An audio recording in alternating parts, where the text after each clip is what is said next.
अस्सलाम वालेकुम friends, welcome to लर्नोलॉजी। मैं फैसल नमान।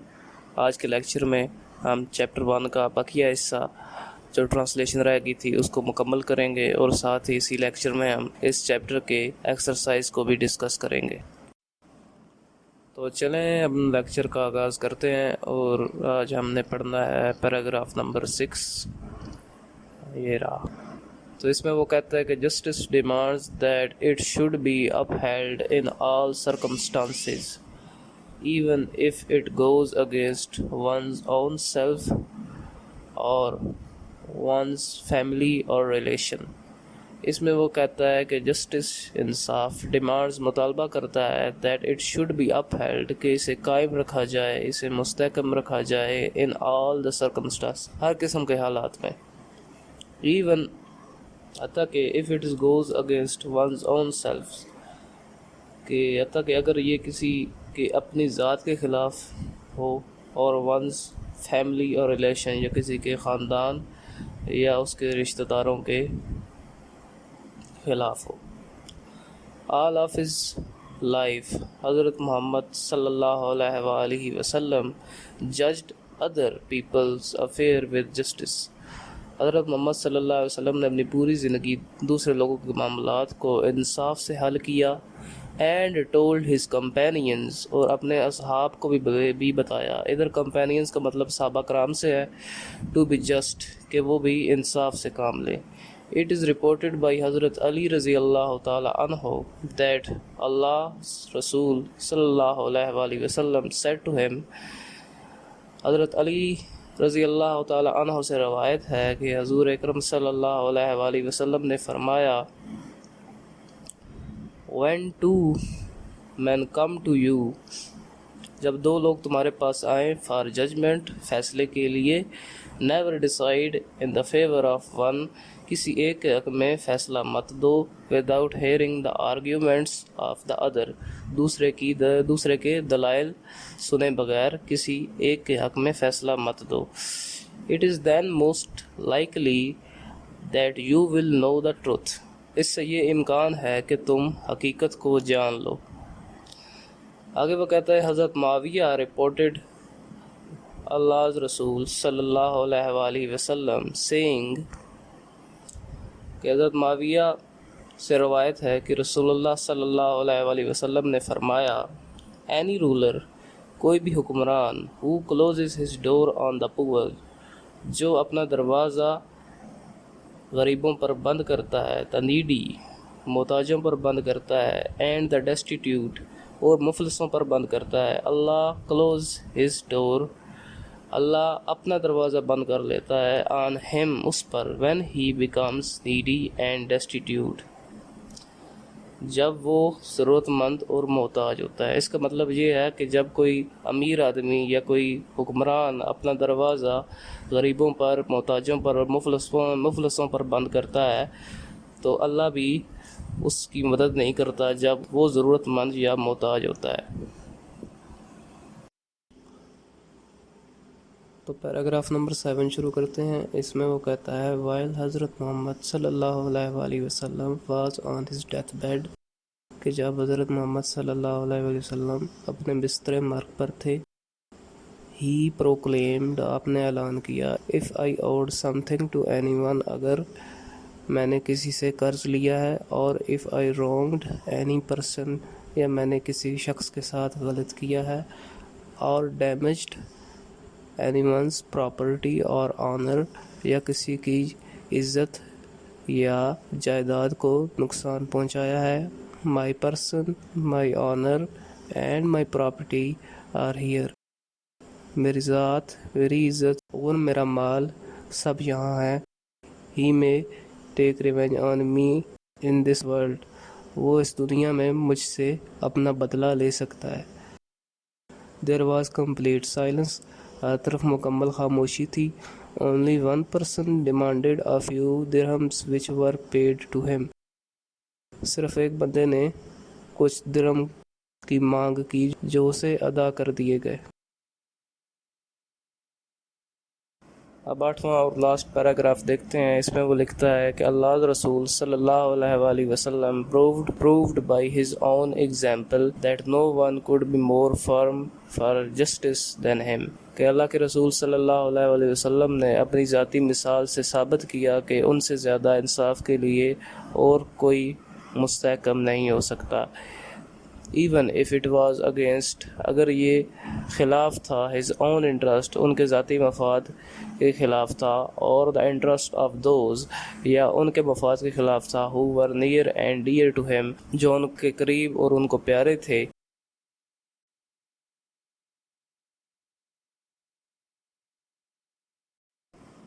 ही decided every case brought to him, आपने हर केस का फ़ैसला किया जो उन तक आया, टू हिम बाई फ्रेंड और फो, लाने वाला खा उनका दोस्त था या दुश्मन, विद जस्टिस, इंसाफ से, विदाउट फियर और फेवर, बगैर किसी खौफ और हिमायत के। यानी कि आप सल्लल्लाहु अलैहि वसल्लम के पास जो भी केस आया, लाने वाला चाहे उनका दोस्त था या दुश्मन, उन्होंने उसका फ़ैसला इंसाफ के साथ किया, बगैर किसी खौफ और हिमायत।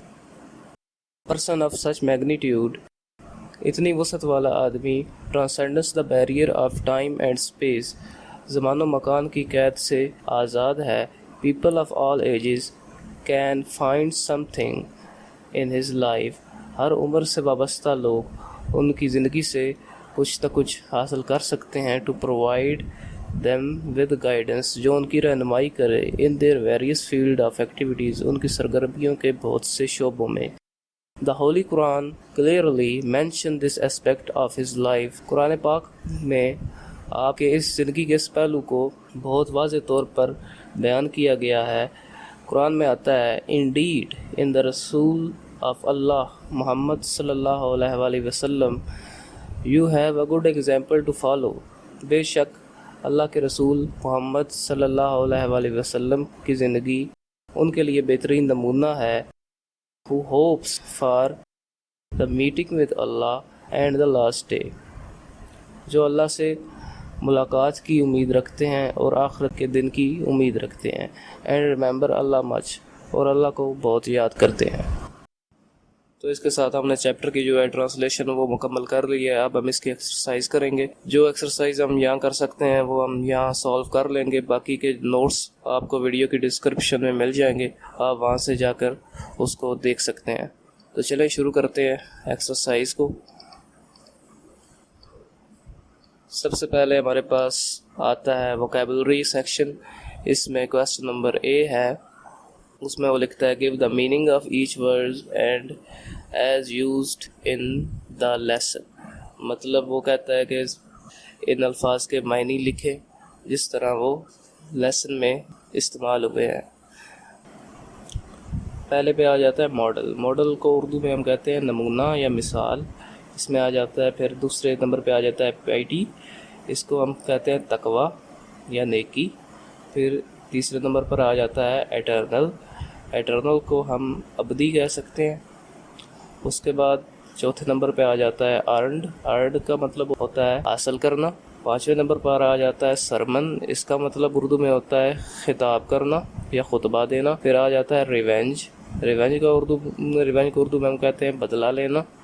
फिर उसके बाद आ जाता है कमांडमेंट। कमांडमेंट का उर्दू मतलब होता है हुक्म देना। फिर उसके बाद आ जाता है अपहेल्ड। इसका मतलब होता है बरकरार रखना या मुस्तहकम करना। उसके बाद डेस्टिट्यूट। डेस्टिट्यूट का मतलब होता है मुफलिस, गरीब। इसके बाद आ जाता है प्रोक्लेम्ड। इसका मतलब होता है ऐलान करना। ट्रांसेंडेंस, इसका मतलब होता है मावरा। अब हम सेक्शन बी को देखेंगे, जिसमें वो कहता है कि choose the appropriate synonyms of the following word, के वर्ड्स के सिनोनिम्स को चूज़ करें। तो सबसे पहले हमारे पास आ जाता है इक्विटेबल। इक्विटेबल का मतलब होता है उर्दू में मुनसफाना। तो हमारे पास नीचे 3 ऑप्शन दिए गए हैं। ऑप्शन ए है फेयर, उसका मतलब मुनसफाना होता है। जस्ट का मतलब अदल होता है। सी है इक्वल, इक्वल का मतलब होता है बराबर। तो इसका जो करेक्ट ऑप्शन है वो है ऑप्शन ए, यानी कि फेयर। सेकंड क्वेश्चन में एंसेस्टर का वर्ड है, इसका मतलब होता है अजदाद या वालिदैन। इसका ऑप्शन ए है एंटीसेंडेंट, ऑप्शन बी है फोरफादर, ऑप्शन सी है प्रीडिसीजर। इसका करेक्ट ऑप्शन होगा फोरफादर। नीचे जाएंगे तो तीसरा क्वेश्चन है, उसका वर्ड फो है, इसका मतलब होता है दुश्मन।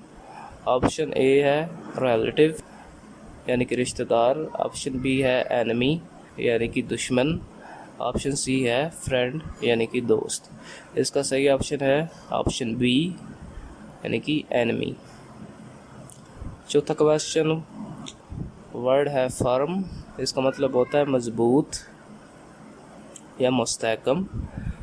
ऑप्शन ए है एक्सपेंसिव, ऑप्शन बी है पावरफुल, ऑप्शन सी है परसिस्टेंट।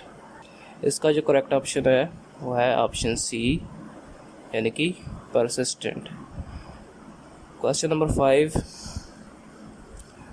इसमें वर्ड है ग्लोरियस, उर्दू में इसका मतलब होता है शानदार। ऑप्शन ए है लस्ट्रस, ऑप्शन बी है स्प्लेंडिड, ऑप्शन सी है फैबुलस। इसका जो करेक्ट ऑप्शन है वो है ऑप्शन बी स्प्लेंडिड। अच्छा जी, इसके बाद हम देखेंगे क्वेश्चन नंबर सी को। उसमें वो लिखता है कि फ्रेजल वर्ब्स हैं, इनके मीनिंग्स बताएं और इनको जुमलों में इस्तेमाल करें। इसके नोट्स आपको वीडियो के डिस्क्रिप्शन में मिल जाएंगे और साथ ही सेक्शन डी के भी नोट्स वीडियो के डिस्क्रिप्शन में मिल जाएंगे। नीचे चलते हैं, उसमें वो लिखता है analysis of pattern of text organisation, ये है रीडिंग कम्प्रीहेंशन। इसका जो क्वेश्चन नंबर ए है, उसमें क्वेश्चन नंबर 1 में वो लिखता है इन पैराग्राफ 1 डिटेल ऑफ रसूलुल्लाह सल्लल्लाहु अलैहि वसल्लम कैरेक्टरिस्टिक्स आर गिवन, के रसूलुल्लाह सल्लल्लाहु अलैहि वसल्लम के जो कैरेक्टरिस्टिक्स हैं वो हैं, ऑप्शन ए है जनरल, ऑप्शन बी है स्पेसिफिक, ऑप्शन सी है क्रोनोलॉजिकल। तो इसमें जो है क्रोनोलॉजिकल होता है तारीख़, आप सल्लल्लाहु अलैहि वसल्लम के औसाफ जो हैं वो तारीख़ी हैं, तो इधर हम ऑप्शन सी को टिक करेंगे। क्वेश्चन नंबर 2 है the key idea of the paragraph 2 is that, option A हज़रत मोहम्मद सल्लल्लाहु अलैहि वसल्लम वाज अ ग्रेट ओरेटर, यानी कि हज़रत मोहम्मद सल्लल्लाहु अलैहि वसल्लम एक अजीम ख़तीब थे। ऑप्शन बी है हज़रत मोहम्मद सल्लल्लाहु अलैहि वसल्लम was just head of state, आप सल्लल्लाहु अलैहि वसल्लम सिर्फ एक रियासत के सरबराह थे। ऑप्शन सी है हज़रत मोहम्मद सल्लल्लाहु अलैहि वसल्लम was just and fair even before is नबूवत, कि आप सल्लल्लाहु अलैहि वसल्लम नबूवत से पहले भी ईमानदार और इंसाफ पसंद थे। तो इसका जो करेक्ट ऑप्शन है वो है ऑप्शन सी। ये चलते हैं क्वेश्चन नंबर 3 में, वो कहता है examples given in paragraph 3 and 4 shows that, के जो मिसालें दी गई हैं पैराग्राफ 3 और 4 में वो ये दिखाती हैं कि ऑप्शन ए में हज़रत मोहम्मद सल्लल्लाहु अलैहि वसल्लम was a just head of state, कि आप सल्लल्लाहु अलैहि वसल्लम सिर्फ एक रियासत के सरबराह थे।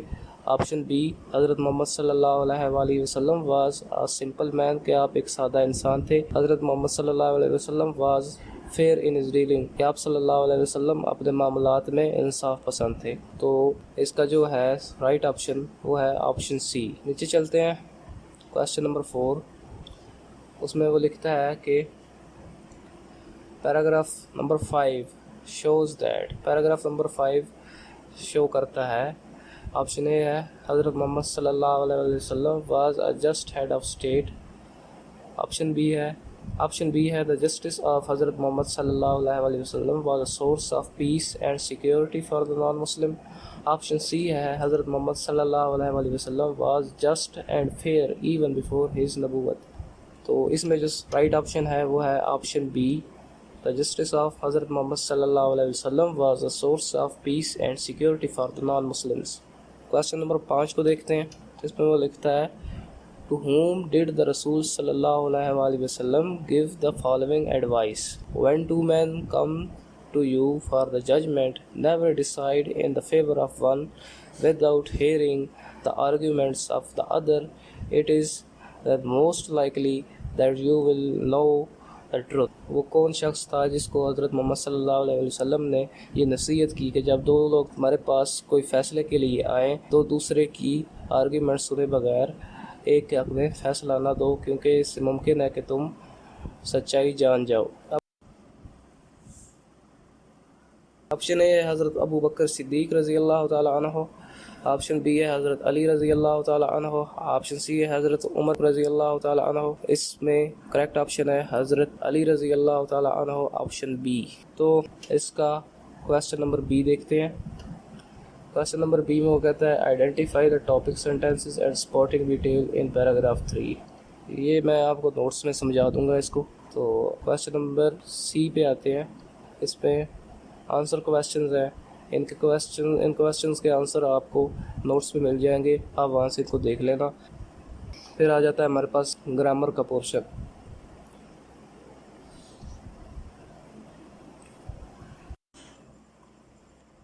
तो अब हम ग्रामर का पोर्शन शुरू करेंगे। ग्रामर के पोर्शन में सबसे पहले हमारे पास काइंड्स ऑफ नाउन आ जाती हैं। एक है कंक्रीट नाउन और दूसरी है एब्स्ट्रैक्ट नाउन। कंक्रीट नाउन वो होती है जो फिज़िकल तौर पर नज़र आए, मतलब जिसे हम छू सकें और जिसे हम महसूस कर सकें, उसे हम कहते हैं कंक्रीट नाउन। एब्स्ट्रैक्ट नाउन वो नाउन होते हैं जो नज़र नहीं आते लेकिन हम उन्हें फील कर सकते हैं। तो चलें इसकी एक्सरसाइज देखते हैं। Question A, identify whether such underlined word is a concrete और एन एब्स्ट्रैक्ट नाउन। अब वो कह रहा है कि जो अंडरलाइन किए गए वर्ड्स हैं इनमें से आइडेंटिफाई करें कि कौन सा कंक्रीट है और कौन सा एब्स्ट्रैक्ट नाउन है। तो चलें इनको देखते हैं। She puts much effort into her studies as she wants to score good mark. तो इसमें जो एफर्ट है वो भी हम देख नहीं सकते, मतलब वो फिज़िकली मौजूद नहीं होती, और ना स्टडीज़ को हम फिज़िकली देख सकते हैं। तो इसके लिए हम ये होगा एब्स्ट्रैक्ट नाउन हो जाएंगे ये दोनों। तो ये होगा एब्स्ट्रैक्ट नाउन। ये मैं ए लिख रहा हूँ एब्स्ट्रैक्ट की जगह, और जो कंक्रीट होगा उसकी जगह मैं सी लिखूँगा। क्वेश्चन नंबर 2 है they recommended him for his justice and truthfulness. अब जस्टिस भी कोई फ़िज़िकली मौजूद चीज़ नहीं है और ना ही ट्रूथफुलनेस कोई फ़िज़िकली मौजूद चीज़ है, ये सिर्फ इमोशंस हैं या फीलिंग्स हैं। तो ये दोनों भी एब्स्ट्रैक्ट होंगे।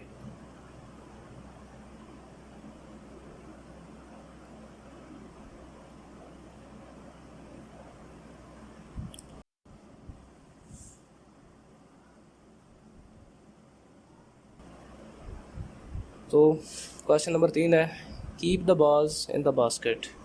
अब बॉल एक फ़िज़िकल चीज़ है और बास्केट भी एक फ़िज़िकल चीज़ है। तो ये हो जाएंगे हमारे कंक्रीट नाउन, ये हो जाएंगे कंक्रीट नाउन। क्वेश्चन नंबर 4 है the dishonest trader is losing the trust of his customers.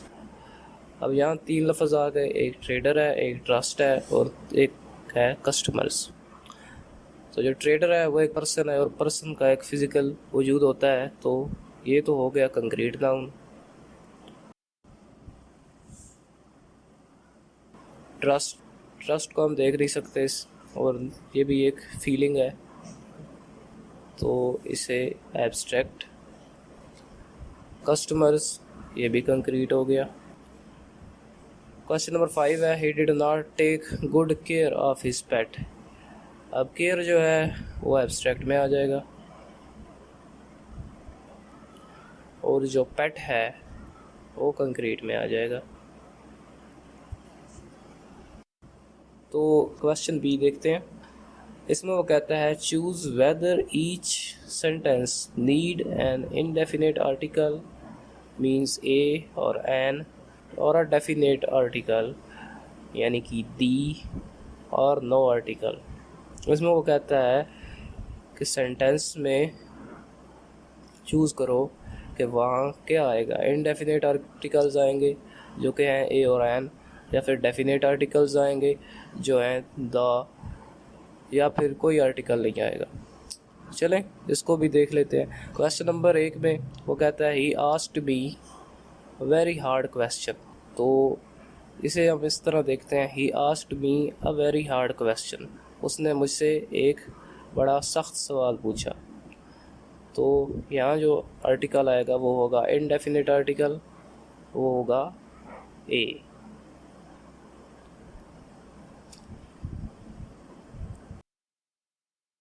Question number 2 देखते हैं, उसमें कहता है question that he asked me was easy. Question सवाल जो उसने मुझसे पूछा आसान था। द क्वेश्चन इसमें एक ख़ास चीज़ की बात हो रही है, यानी कि सवाल की बात हो रही है, तो इधर हम लगाएंगे the question.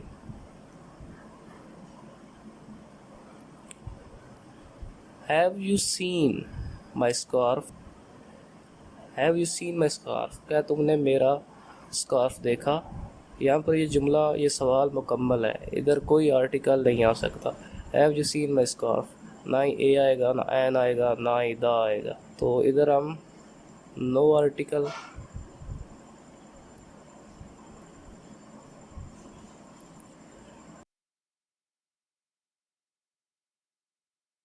Question number 4, could you please pass me salt. Salt एक ख़ास चीज़ है, जैसे कि हमने क्वेश्चन के साथ कहा, वो भी एक ख़ास चीज़ है। तो सॉल्ट, सॉल्ट के साथ हम करेंगे द, इसके साथ आ जाएगा द।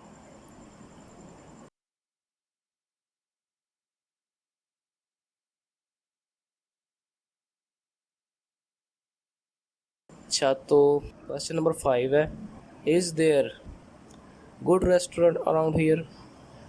यहाँ कोई अच्छा रेस्टोरेंट है। उर्दू में तो समझ आ रही है, लेकिन इंग्लिश में ये थोड़ा सा नामुकम्मल है, तो इधर आएगा हम is there a good restaurant, a आएगा इधर।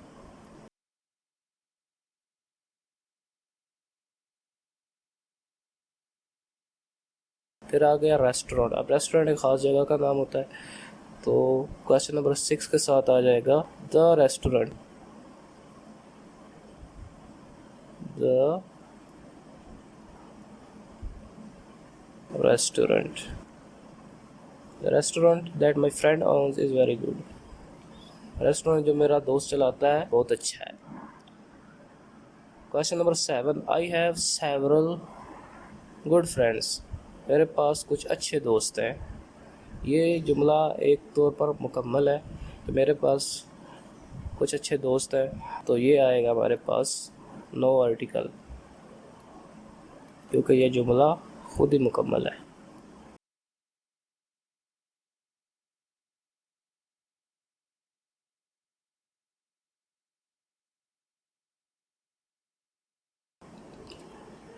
UAE is a beautiful country, इधर आएगा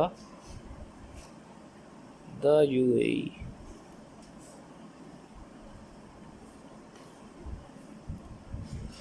the UAE is a beautiful country.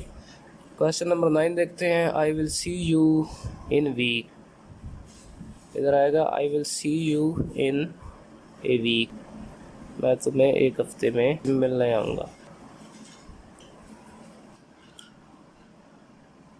Question number 10 देखते हैं, इसमें वो लिखता है I am on vacation until Monday, मैं छुट्टियों पर हूँ मंडे तक।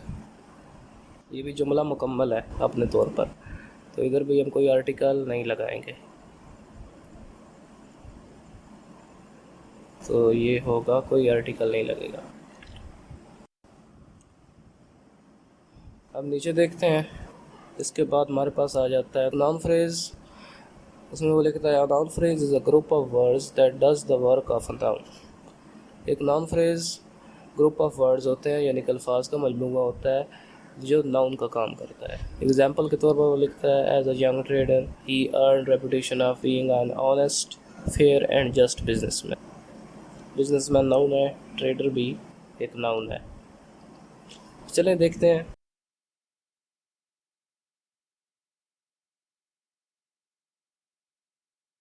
क्वेश्चन C,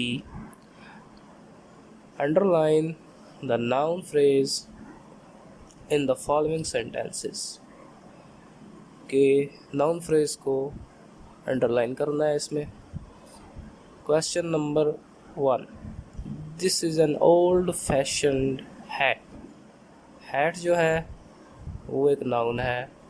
Old fashion इसकी खासियत है, तो ये होगा हमारा noun phrase, an old fashioned hat. Question number 2 में वो कहता है, वी डिस्कवर्ड फ़हद्स प्लान. हमने फ़हद के मंसूबों का पता लगा लिया. अब फ़हद एक नाउन है और प्लान्स उसके मंसूबे हैं, तो ये हमारे पास आ जाएगा फ़हद प्लान्स हमारा नाउन फ्रेज.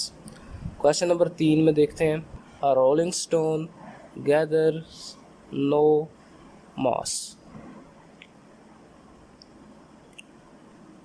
इसमें जो नाउन फ्रेज है वो है अ रोलिंग स्टोन. स्टोन एक नाउन है और रोलिंग उसका काम है, मतलब वो लुढ़कता हुआ पत्थर. क्वेश्चन नंबर 4 में देखते हैं. क्वेश्चन नंबर 4 में वो कहता है, the recent flood caused heavy damage. अच्छा, इसमें जो है हमारी नाउन फ्रेज होगी द रिसेंट फ्लड. पिछले सैलाब ने काफ़ी नुकसान किया. ओके. Question number 5. अच्छा जी, क्वेश्चन नंबर 5 है, N oral presentation can be interesting. इसमें जो हमारी नाउन फ्रेज है वो होगी एन ओरल प्रेजेंटेशन.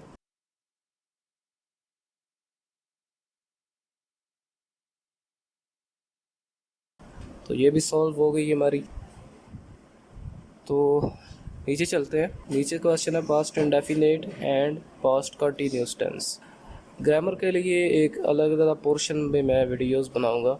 उसमें मैं तमाम टेंसेस की और ग्रामर से मुतल्लिक़ तमाम जो मालूमात है उसमें आपको फराहम की जाएगी. इधर फ़िलहाल हम इसको सॉल्व करने की कोशिश करते हैं, past indefinite and past continuous tenses को. क्वेश्चन डी एस में वो कहता है, fill in each blank with past indefinite और past continuous tense of the verb in the brackets.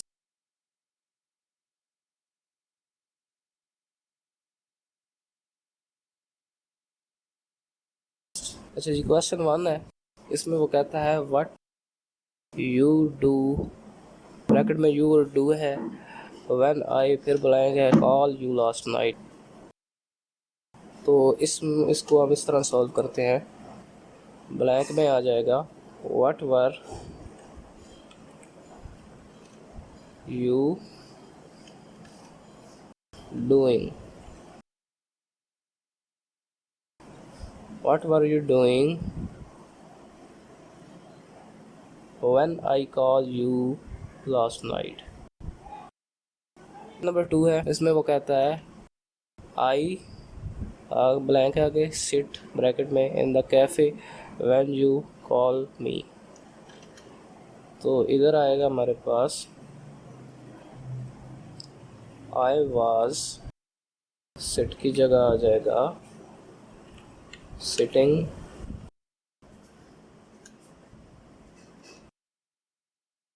इसकी जगह आ जाएगा कॉल की जगह कॉल्ड. तो क्वेश्चन नंबर 3 को देखते हैं. उसमें वो लिखता है, when you arrive, arrive bracket में फिर से, at the bus stand who be there.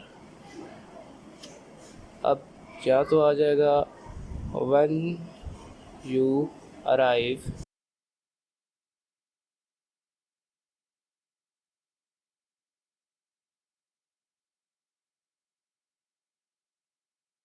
Arrive at the bus stand who be there. यहाँ बी की जगह वाज आ जाएगा, who was there. Question number 4 में वो लिखता है, Shamsa watch a film when she hear the noise. Shamsa was watching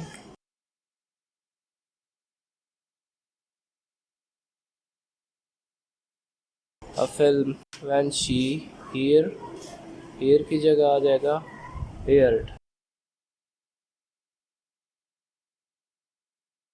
heard the noise. Shamsa film देख रही थी जब उसने शोर सुना। क्वेश्चन नंबर 5 देखते हैं। इसमें वो लिखता है वी ब्लैंक है play tennis when Javed hurt his ankle. इसमें आ जाएगा we were playing tennis when Javed hurt की तमाम फॉर्म सेम ही होती हैं तो इसकी हर्ट ही आएगा। हर्ट उसकी सेम ही फॉर्म होती है तो यहाँ पर हर्ट ही आएगा। तो ये फिल इन द ब्लैंक्स भी हमने कर लिए। आगे देखते हैं क्वेश्चन ई। उसमें वो लिखता है पंचुएट द फॉलोइंग पैराग्राफ। मैं ज़रा ये साफ़ कर लूँ, ये नहीं तो गड़बड़ करेगा। हाँ, तो लिखता है पंचुएट द फॉलोइंग पैराग्राफ। तो इसको भी मैं आपके नोट्स में जो है वो बता दूंगा। नोट्स का लिंक मैं दे दूंगा डिस्क्रिप्शन में इस वीडियो की, आप वहाँ से इसको देख लेना। जो चीज़ें रह गई हैं वो इंशाल्लाह आपको नोट्स में मिल जाएंगी। बाकी वीडियो तो आप देख ही रहे हैं, तो इंशाल्लाह आपको तमाम चीज़ें आसानी से समझ आ जाएंगी। तो ये थी मेरी आज की वीडियो। उम्मीद करता हूँ आपको वीडियो पसंद आई होगी। अगर कोई क्वेश्चन है तो आप वो कमेंट सेक्शन में मुझसे पूछ सकते हैं। और इसके अलावा अगर वीडियो अच्छी लगी है तो वीडियो को लाइक कर दें और अपने दोस्तों के साथ भी शेयर करें और मेरे चैनल को सब्सक्राइब कर दें। नेक्स्ट लेक्चर में इंशाल्लाह हम चैप्टर नंबर 2 को पढ़ेंगे जिसका टाइटल है चाइनीज़ न्यू ईयर। तो हम उसकी ट्रांसलेशंस और उसकी एक्सरसाइज भी इसी तरह करेंगे। मिलते हैं इंशाल्लाह नेक्स्ट वीडियो में, तब तक के लिए अल्लाह हाफिज़।